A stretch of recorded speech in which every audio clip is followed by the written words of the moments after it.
Hello everyone! I just wanted to come on here and do a video today on 10 things to do once your baby's here. You're almost through your pregnancy. First time mom and ex child care provider. I wanted to give my tips on what you should do after the baby's here. And this is in no particular order. So my number one tip once your baby's here is, so my tip number one is teach baby sign language as early as 3 months. And don't go crazy, just the basics, like more,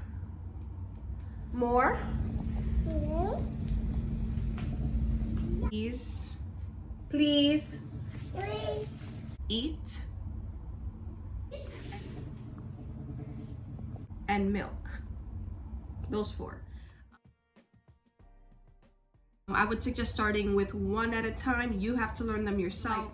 Me teaching Juliet sign language, I feel like it helped a lot with our communication for her first and second year, and a lot of the time it helped her stop crying. And I would say, what do you need? And she would say milk, or she would say eat, and she would stop crying and use the sign language that I've taught her to communicate with me. So it wasn't a screaming, me getting frustrated, like what is it that you need?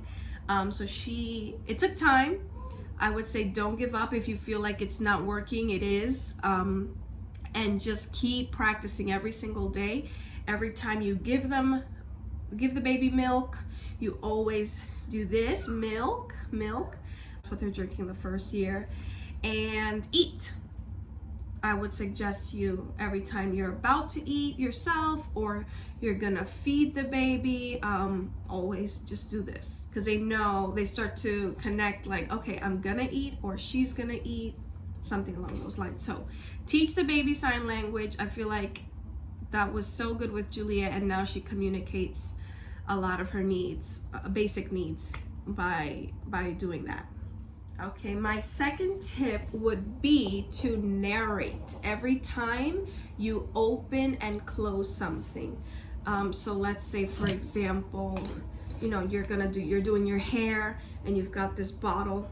You literally just go open, close, open, close, just throughout the day, because we open and close everything. I mean, drawers, open, close, doors, we open and we close them.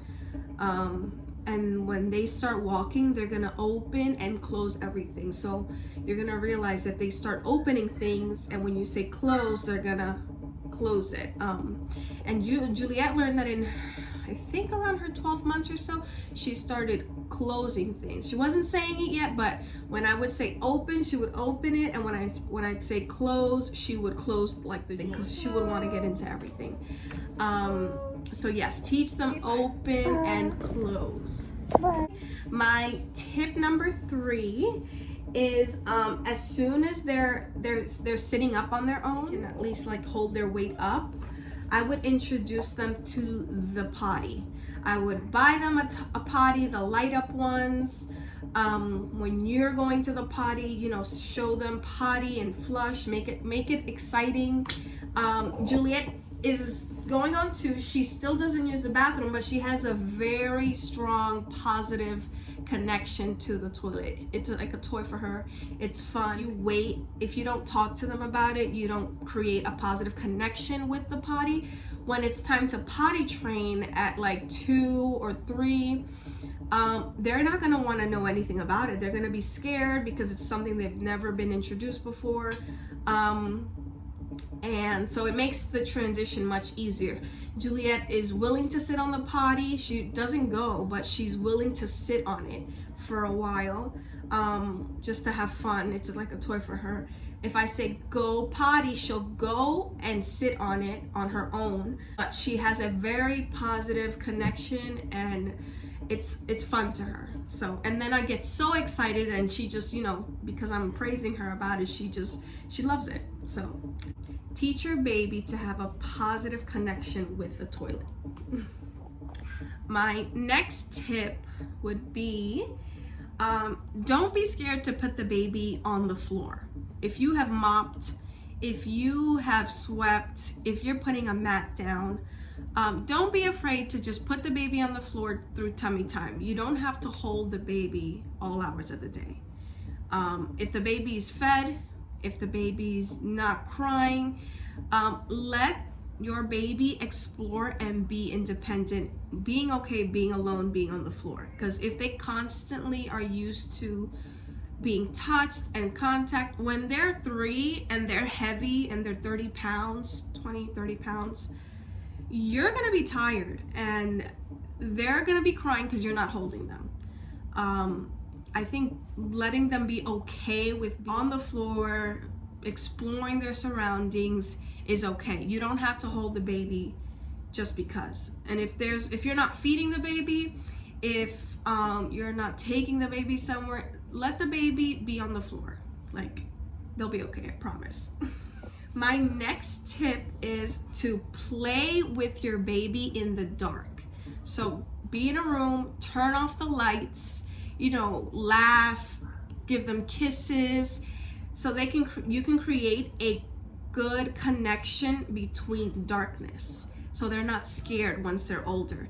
If you teach them that, like, in being in the dark and, you know, making it fun, they learn to enjoy it, and when they have to go to sleep at night when they're older, they're okay with it.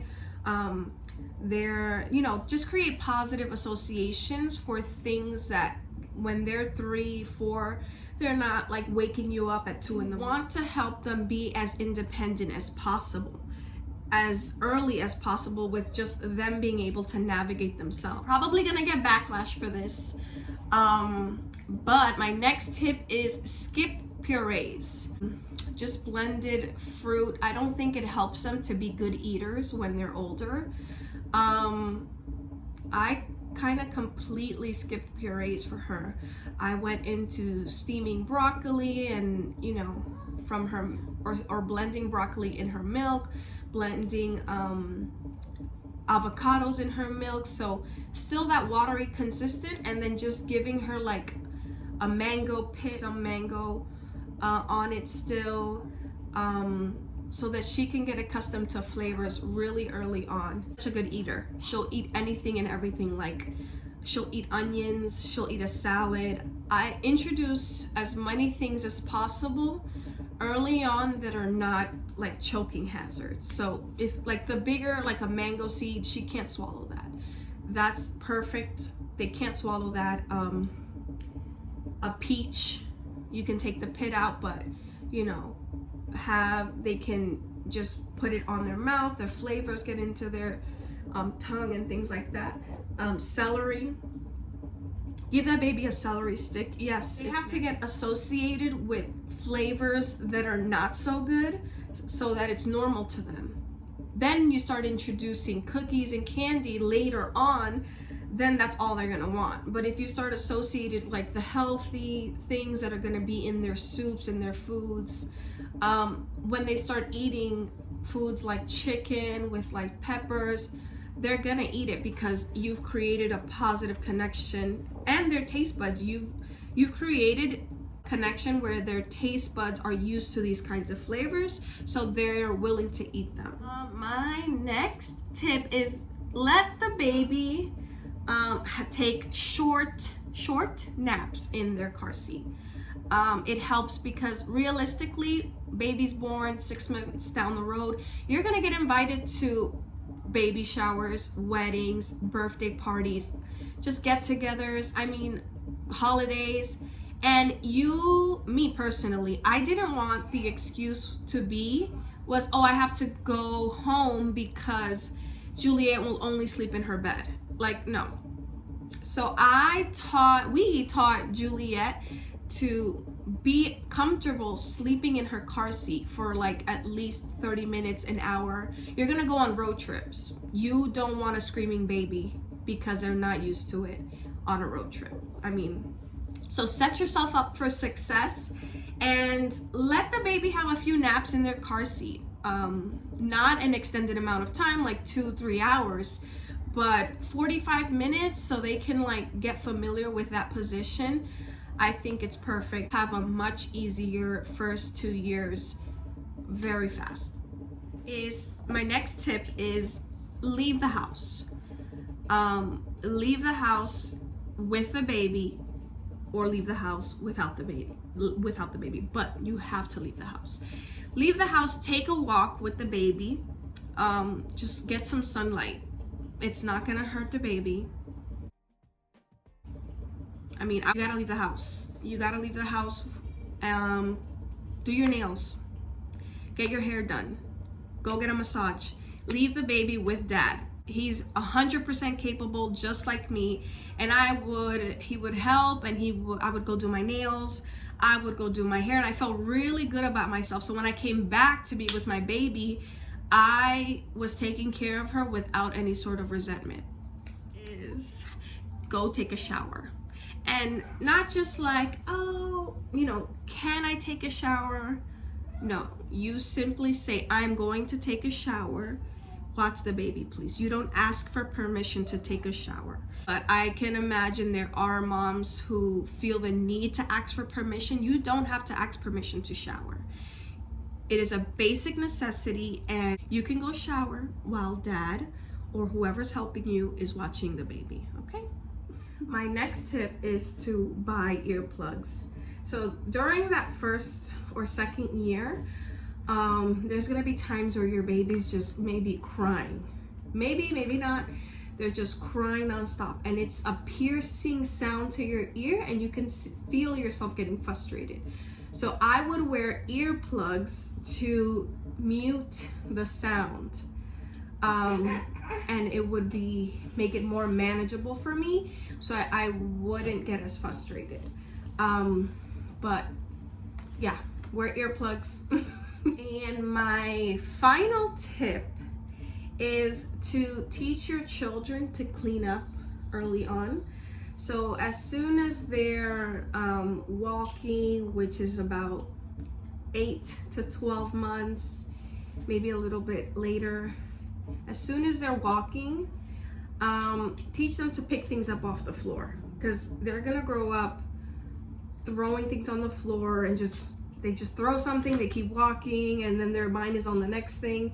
So if you teach them to just clean up their things and where they belong, you start really healthy habits about cleaning up behind them. And Juliet does it. Juliet cleans up. She might not do it. She might not do it to the best of my abilities, but she's doing it to the best of her abilities, and that's good enough. It's just the idea of them, playing with something, messing with something, and knowing that they have to put it back the same way they found it. But yeah, and please take my tips with a grain of salt. Not everything will apply to every mom. Those are things that have helped me have a really successful year. Also, don't doubt yourself. Trust that you are 100% equipped to raise your child.